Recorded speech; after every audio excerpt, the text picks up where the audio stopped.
શ્રી ગણેશાય નમઃ. ત્રિશુળ ચેનલમાં તમારું સ્વાગત છે મિત્રો.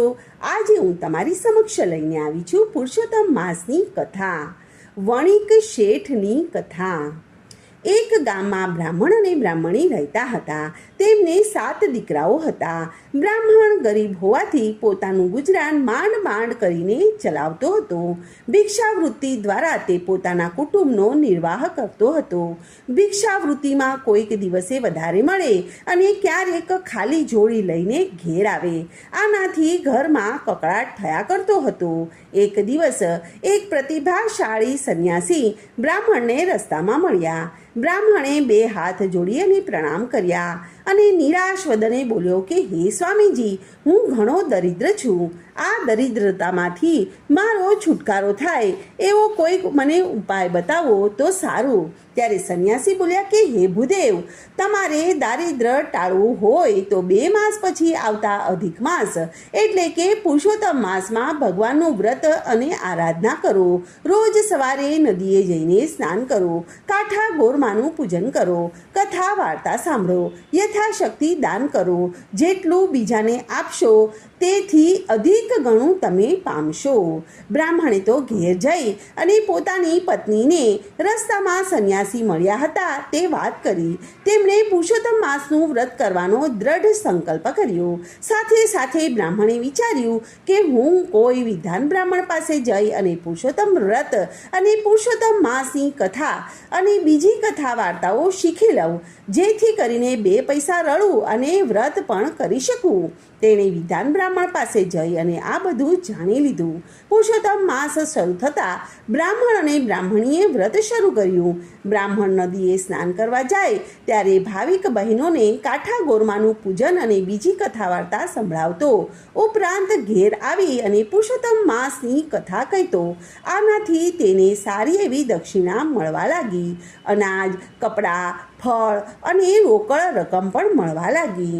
પડોશમાં એક વણિક શેઠ રહેતા હતા. તેમની સંતાનમાં 5 દીકરીઓ હતી, એક પણ દીકરો ન હતો. વણિક પત્ની ગર્ભવતી હતી. તે બ્રાહ્મણની કથામાં જતી હતી. એક દિવસે તેણે બધા કથા સાંભળીને ગયા પછી બ્રાહ્મણને આ વખતે પોતાને પુત્ર થાય એવો ઉપાય બતાવવાનું કહ્યું. ત્યારે બ્રાહ્મણે તેને પુરુષોત્તમ માસનું વ્રત કરવાનું જણાવ્યું. વણિક પત્નીએ પોતાના પતિને વાત કરી. શેઠ ધર્મમાં માનતા ન હતા, પુણ્યદાનમાં માનતા ન હતા, છતાં પણ આ વખતે પોતાની પત્નીને પુત્ર થાય એ આશ્રયથી વ્રત કરવાનું કબૂલ કર્યું. કદાચ ભગવાન આ વખતે તેને પુત્ર દઈ દે. વળી આ વ્રત સારું છે, એક ટંક ખાવાનું પણ બચી જશે. પછી તો શેઠ પણ રોજ બ્રાહ્મણ અને બ્રાહ્મણી સાથે નદીએ સ્નાન કરવા જાય, કથા વાર્તા સાંભળે, પુરુષોત્તમ ભગવાન પાસે આજીજી કરીને દીકરો માંગે. પણ જ્યાં દાન દક્ષિણાની વાત આવે ત્યાં વણિક આડું જોઈ જાય. એમ કરતાં કરતાં શુક્લ પક્ષની એકાદશી આવી. એકાદશીની રાત્રે વણિક શેઠને સ્વપ્ન આવ્યું. તેમાં પુરુષોત્તમ ભગવાન વણિક શેઠને ઉદ્દેશીને કહેવા લાગ્યા કે હે વણિક, તું ધર્મમાં માનતો નથી, તારી પાસે અઢળક સંપત્તિ હોવા છતાં કંઈ પણ દાન કરતો નથી, તેથી તને પુત્ર સુખ પ્રાપ્ત થતું નથી. તે મારું વ્રત કર્યું છે, તેથી હું તારા ઉપર પ્રસન્ન થયો છું. હું કહું છું તેમ કરીશ તો અવશ્ય તને પુત્રની પ્રાપ્તિ થશે.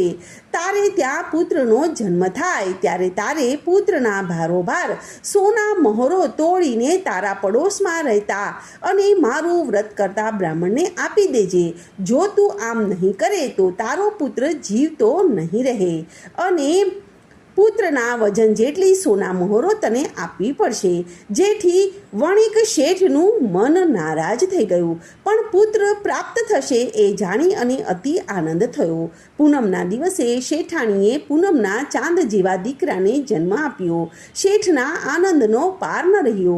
દાયણે જ્યારે પુત્ર જન્મના સમાચાર આપ્યા કે શેઠે તેને પોતાની આંગળીમાંથી વીંટી કાઢીને ભેટ આપી.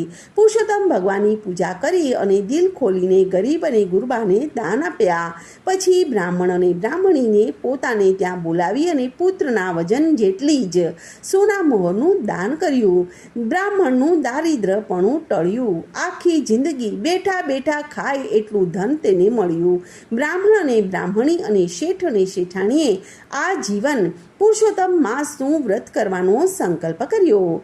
પુરુષોત્તમ भगवान की आस एक, दूजी आश निराश, नदी किनारे घर करो कबहू न लागे प्यास. बोलो पुरुषोत्तम भगवाननी जय.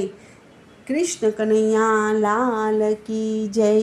તો મિત્રો, આજની આ કથાને હું અહીં વિરામ આપું છું. કાલે ફરીથી આવીશ એક નવી કથા લઈને. ત્યાં સુધી બધાને મારા જય શ્રી કૃષ્ણ. ધન્યવાદ.